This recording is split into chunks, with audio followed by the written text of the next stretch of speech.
This is Precalculus, Chapter 9, Lesson 1, and we're going to start on page 571. 572, actually. Go to page 572. All right. So God bless you, having your trig identity sheet will be key for this. Notice this first example says use a graphing calculator to see if one side equals another. Okay, let's just back up once. Let's back up.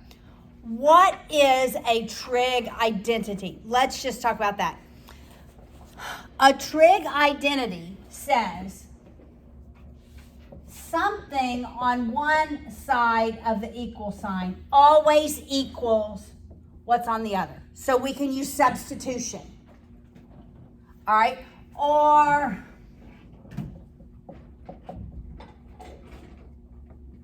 we can always use substitution.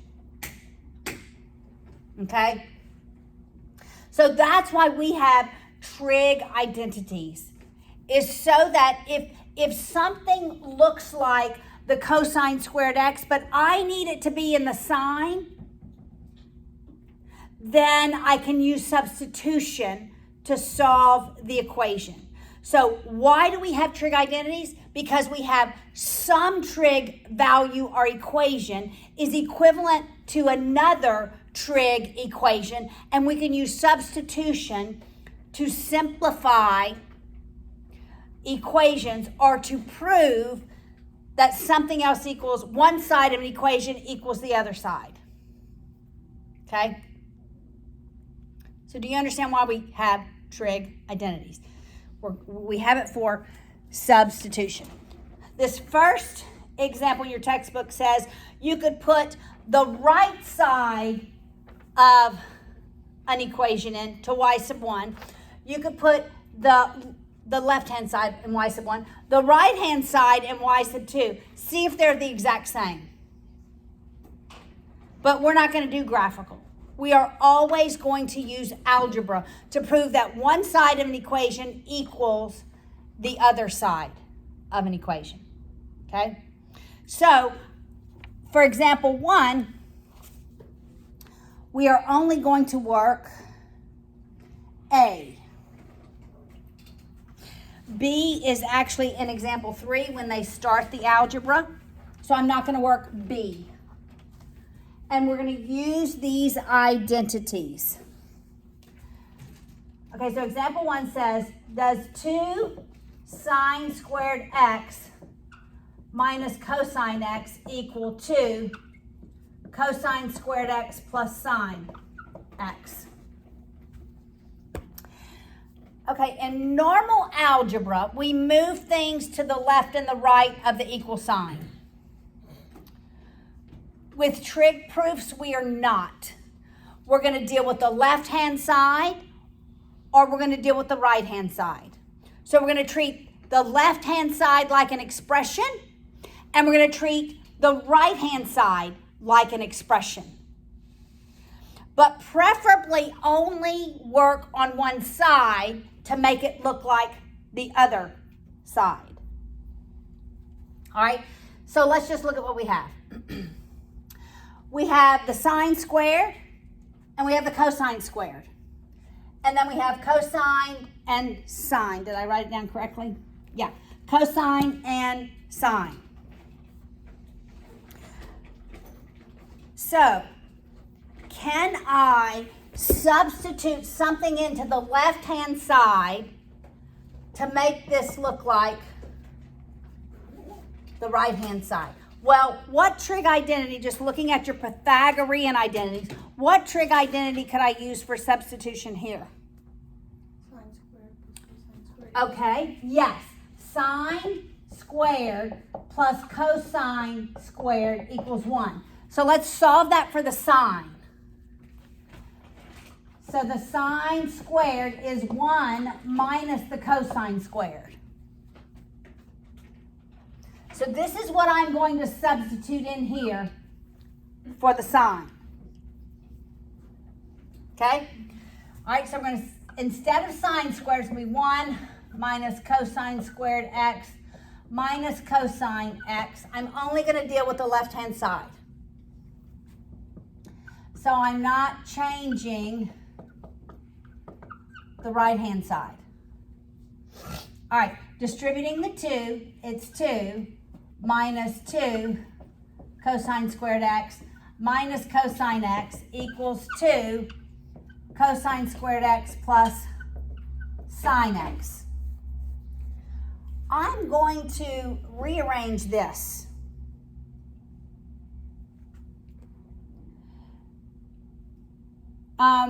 So that it's in descending exponential order.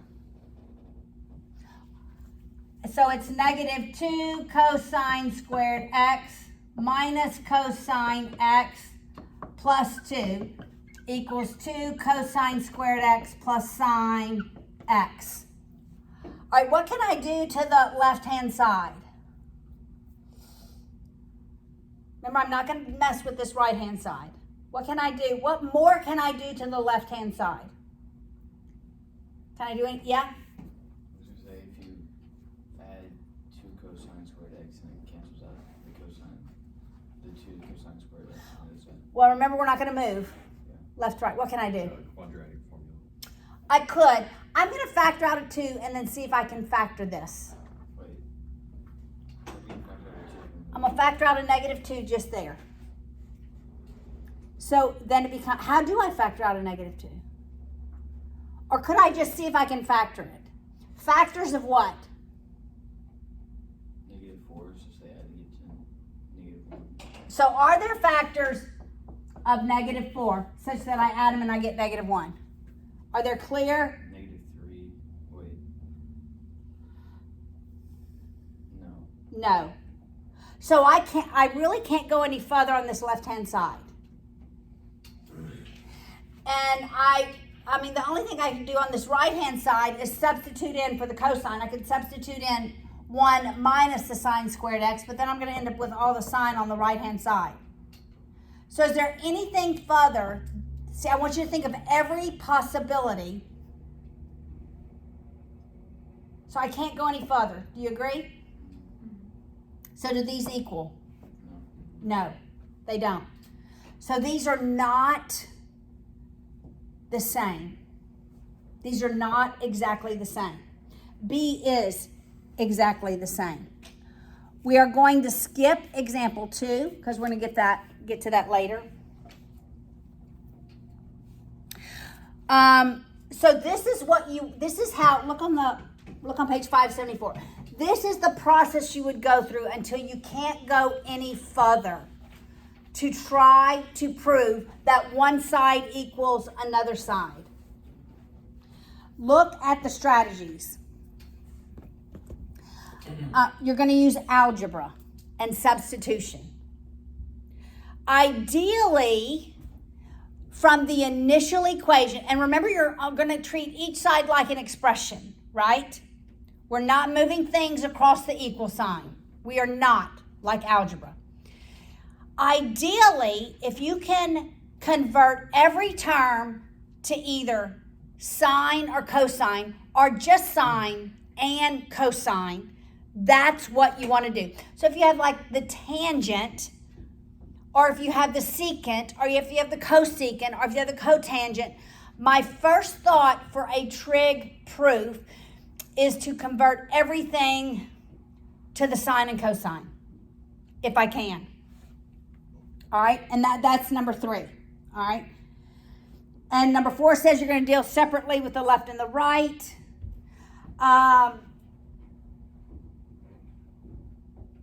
And I'll show you actually what 5 looks like. 5 is hard to read, but easier to see in a proof.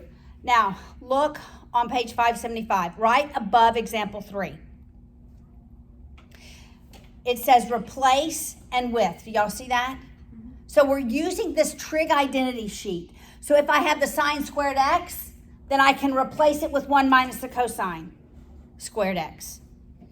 If I have the cosine squared, I can replace it with 1 minus the sine. I'm using this trig identities, right?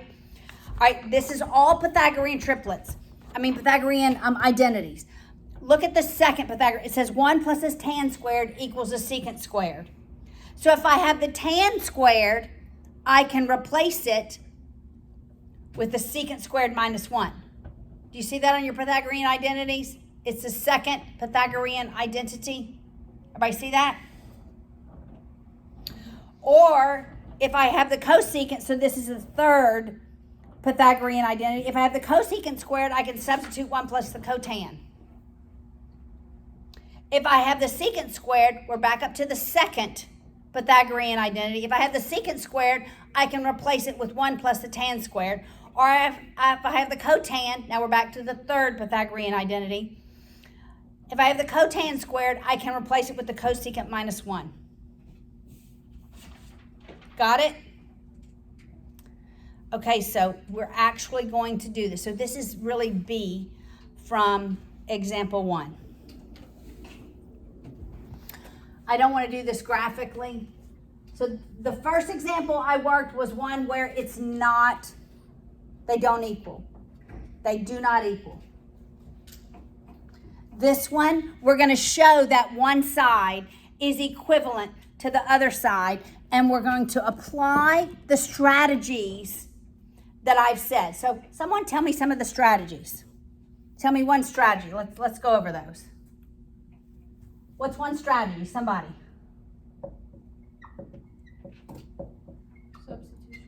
Substitution. All right. What's another strategy?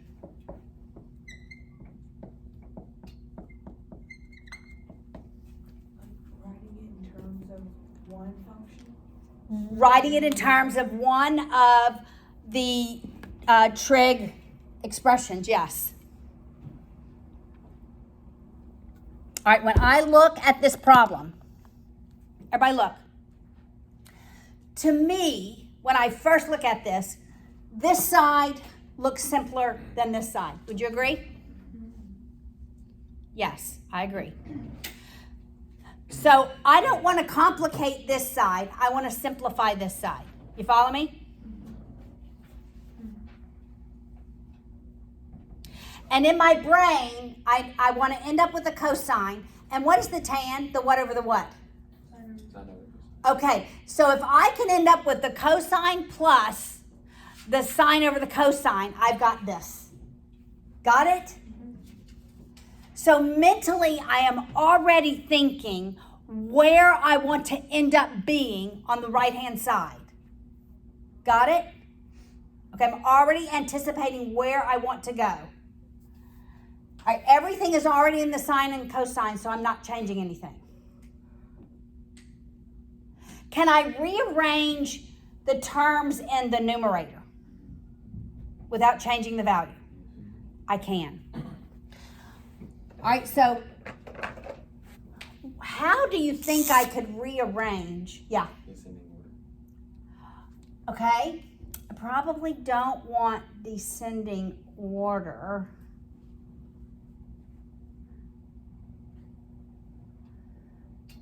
I, in the numerator, see a Pythagorean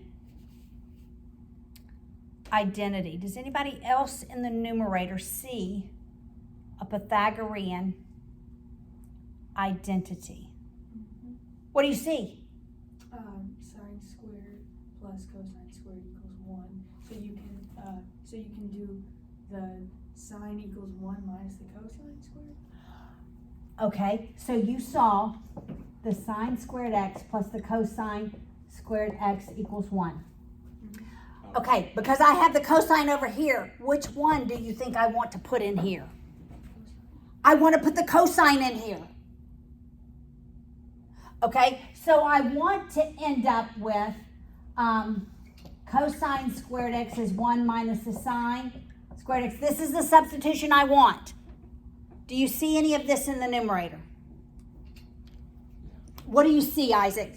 Well, there's 1 minus sine x. Yes, I can rearrange this. 1 minus sine squared x plus sine x over cosine x. Okay, do you see it clear now? You're not always going to see it. But I knew on this right-hand side, I wanted to get to cosine. You guys saw the Pythagorean triplet. So for this value in the numerator, I'm going to substitute cosine squared x. You following us so far? All right, so cosine squared x plus sine x over cosine x. Okay. Where would you go from this point? I have these terms over a common denominator. Yeah. You can split them to be cosine squared x over cosine x plus sine x over cosine x. That is exactly what you're going to do. Normally we go from two fractions to 1 over a common denominator, but now you're going to write both of your numerators over your one common denominator. Yes. And then would you move the cosine up because it's the greater? Can I simplify this? What does this become? Cosine is x over 1. So it's just the cosine x, Plus sine x over cosine. which is what? Tan. Tan of x equals you just did a trig proof. Get it? Yes. Okay. I cannot believe how well y'all did. I'm so excited. Okay. Now, they obviously get progressively harder. But, okay, if you will engage your brain and look for clues that I give you, like I led you, I coached you with just clues. Like I did not give you the solutions. You came up with them on your own. But there are strategies on the questions you ask yourself, okay? All right, look at example 4.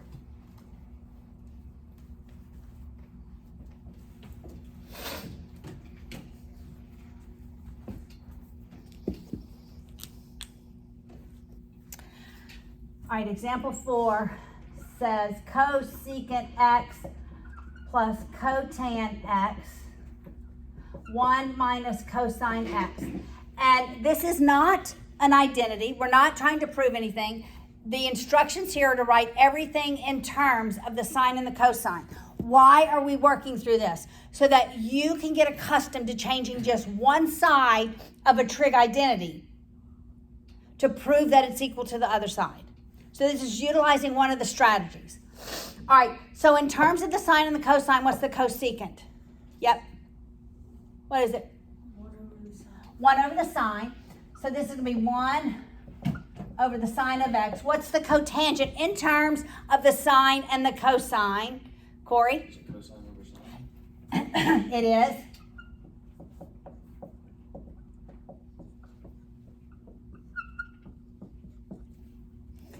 All right, now can we use,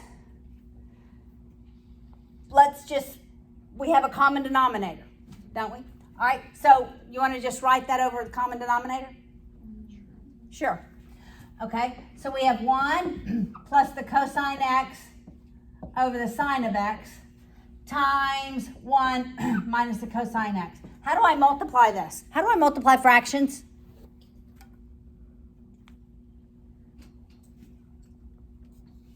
Okay, how do I multiply 3/4 times 2/5? Numerator times numerator? Okay, let me ask you another question. How do I multiply 3/4 times 5? It's 5 over 1. It's 5 over 1.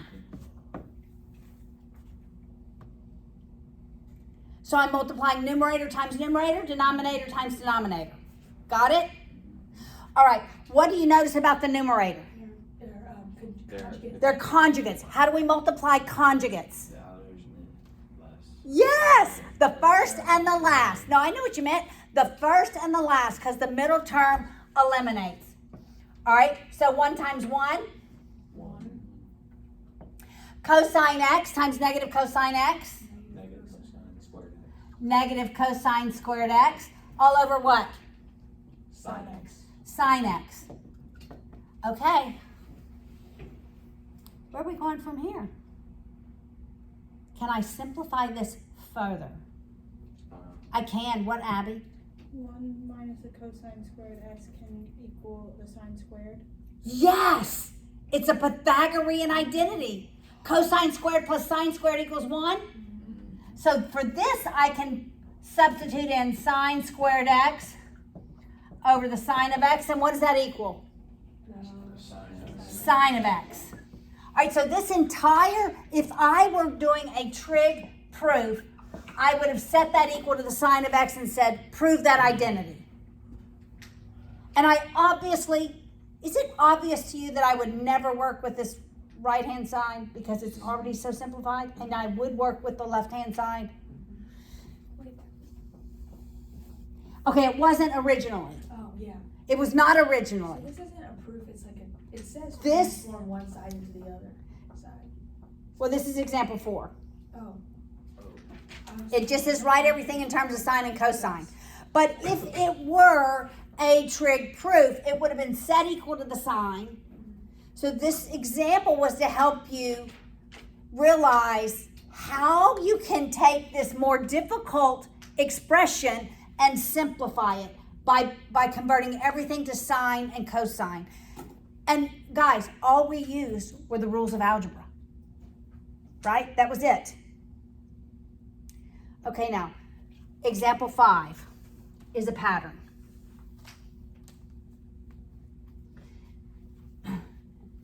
And it's a pattern where you always do the same thing. You are always going to do the same thing. Okay? So, let's just pay attention to this pattern. Okay, so we have the sine of x over 1 plus the cosine of x equals 1 minus the cosine of x over the sine of x. Okay, here's what I want you to notice. Okay, I'm not going to tell you. What do you notice about these expressions? The left-hand side, how are they similar? What do you notice, Corey? Well, it's kind of close to the reciprocal. It's kind of close to the reciprocal. That is exactly what I want you to notice. Okay? When it's kind of close to the reciprocal, here is what you always do. Always. I am going to work on the left-hand side. Yeah, your book did the same thing. I am going to work on the left-hand side. So I look at the right-hand side, and I'm going to take this numerator. Because what's the rule for expression? I can multiply anything equal to 1. That's right. So I'm going to take this numerator over itself and multiply on the left-hand side. It's always the case when they're very close to reciprocals. I'm always taking the binomial on the right-hand side, multiplying by it over itself, and I'm going to make this look like this. All right? I am not going to multiply out the numerator.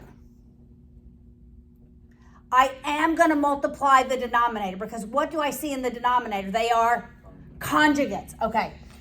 I'm not distributing the sign in the numerator. What does the denominator end up being? 1 minus cosine squared x. What do I need in this denominator?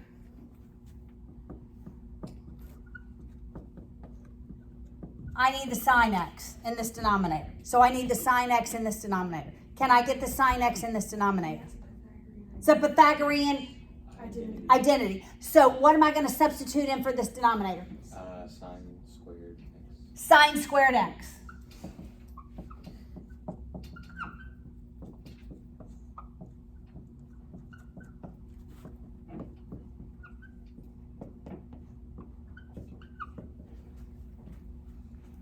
Okay?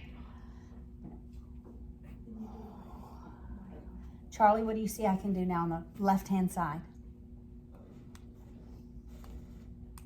I don't know how to say it. Is it cancel I can cancel. What can I cancel? the sine x and the sine? And the squared. That's right. I can simplify terms that are multiplied. I'm left with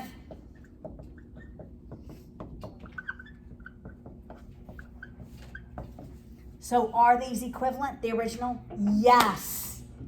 Got it?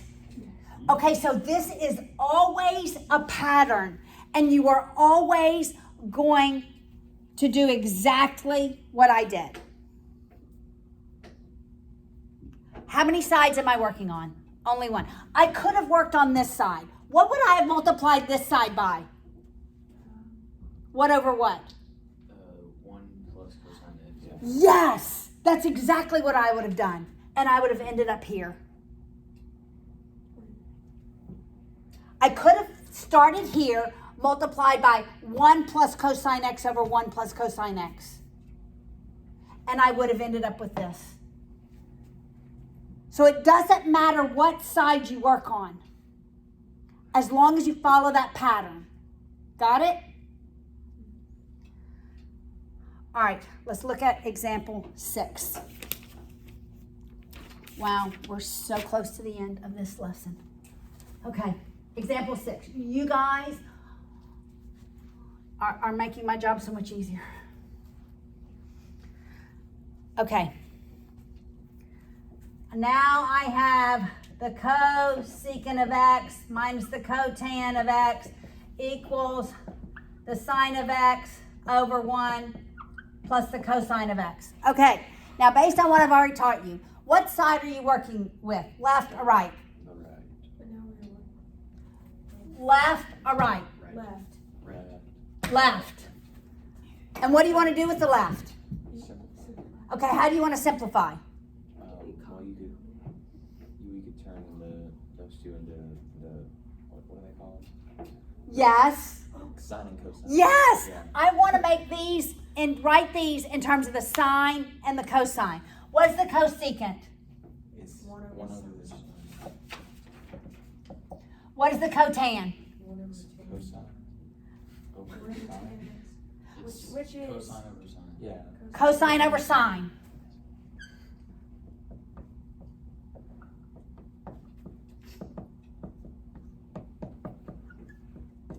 All right, where would you go from here on? Yes, Corey. Common denominator.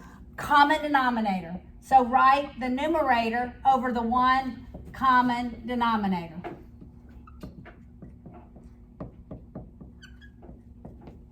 Now, Ethan, what would you do? Now you would multiply by 1 plus cosine x over 1 plus cosine x. This is exactly the previous example, right? So you should see the pattern. Either I'm multiplying this side by 1 plus cosine x over 1 plus cosine x, or I'm multiplying this side by 1 minus cosine x over 1 minus cosine But x. how do you know which one you multiply? It doesn't matter. It doesn't matter. But So y'all want to do, let's do it the other way for this one.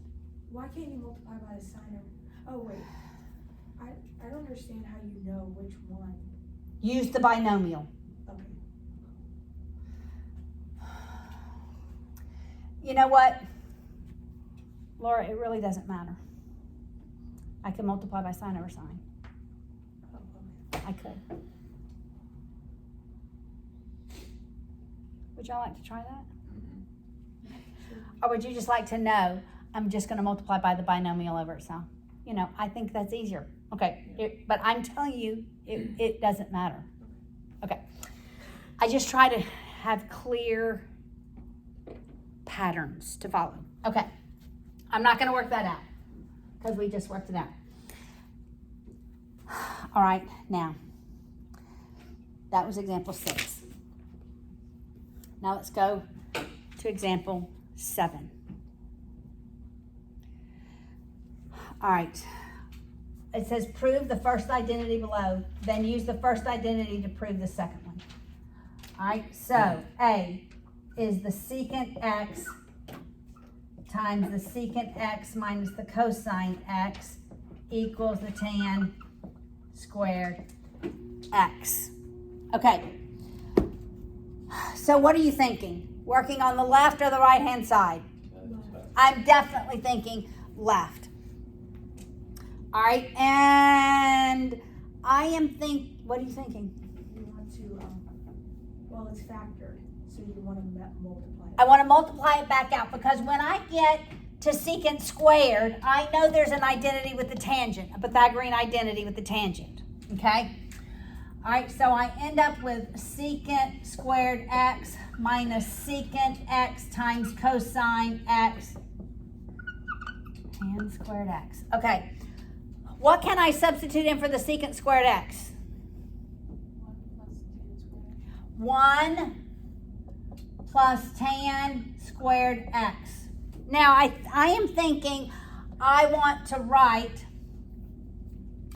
the secant in terms of cosine sine. So what is the secant? It's 1 over cosine. 1 over cosine x times cosine x equals tan squared x. All right, what is this term? 1. So we have 1 plus tan squared x minus 1 is tan squared x. The ones eliminate, and we have the tan squared x equals the tan squared x.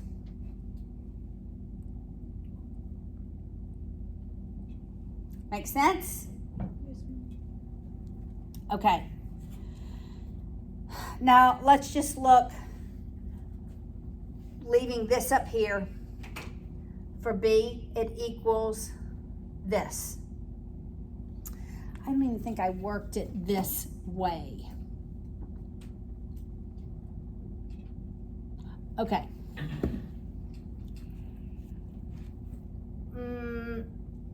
Okay, I'm going to leave this part up on the board.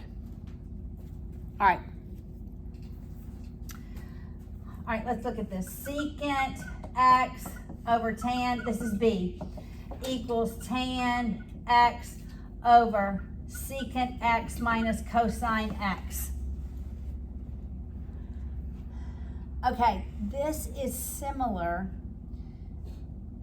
to the pattern that we saw before in that our extremes are the same, but these are not. And then going back here, if I multiply this one, this denominator by the secant, I end up here in the denominator, right? All right, so that's what I'm going to do. I'm going to multiply this side by the secant x over the secant x, so that I can get back where I was here, because it's a two-part problem. All right, so I'm going to leave the left-hand side alone. I'm not going to multiply. I'm just going to leave the numerator. Secant x times secant x minus cosine x. What did we say this equals? This equals 1 minus the tan squared x, right? We said this whole denominator equals the tan squared x. We already proved that, didn't we? So for this denominator, that's what I'm going to substitute in. All right, so we have the secant x over the tan of x equals tan of x times secant of x. For the denominator, I'm substituting in the tan squared x. I could have gone through everything I did before in A, but we did it. We've already proven that. Got it? Do you remember? Yes? You're following me? All right. Now, how can I simplify? Yeah. You can bring the tan of x down. All right, I simplify. Yes. Only terms that are multiplied, right? And we end up with the secant over the tan, which equals secant over tan. I'm feeling like you guys are getting this. This is so exciting. Until the test comes, is that what you said? Yes. Of course. Okay, let's look at the last example, example 8.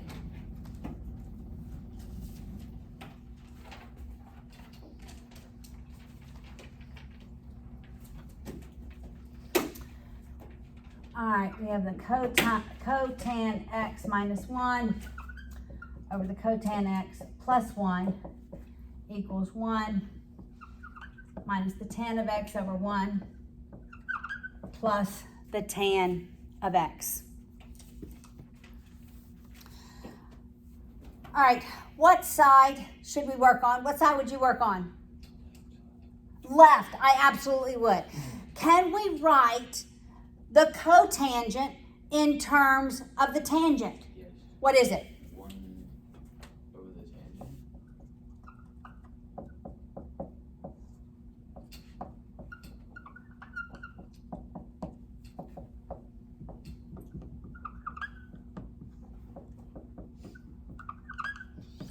Okay, now, remember when we had these crazy fractions in algebra? What did we do? If the denominator over the denominators are the same, it's the numerator over the numerator. Okay, but do we have a simple fraction over a simple fraction? Yes. No, it's a fraction minus a value, a single value. A fraction plus a single value. So what do we want to do? We want to have a common in the numerator and in the denominator. Okay, do y'all remember that? Like we had 1 over a plus b over, I don't know, 2x over x plus 1 minus 3? Let's make me.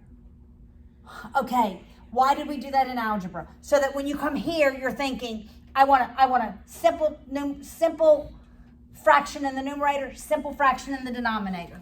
All right, so multiply this by tan x over tan x. Multiply this one by tan x over tan x. I've not changed the value because all I've multiplied by is 1. And I'm using the exact same rules that I had in Algebra 2, but feel harder now, all right? So we end up with 1 minus the tan of x over the tan in the numerator, right? And it's 1 plus the tan of x over the tan of x in the denominator equals 1 minus the tan of x over 1 plus the tan of x. Okay, now Corey, you said this a minute ago.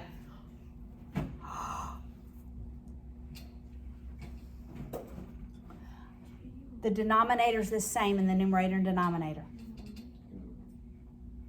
So it's just numerator over numerator, like we did in Algebra 2, right? What am I doing? I'm effectively multiplying by the reciprocal of this over itself, right? I'm effectively multiplying by 1 by the tan of x. By the tan of x, the reciprocal of that denominator. Tan x over 1 plus tan x over tan x over 1 plus tan x, because this denominator eliminates, the tangents eliminate. I end up with 1 minus the tan of x over 1 plus the tan of x is 1 minus the tan of x over 1 plus the tan of x.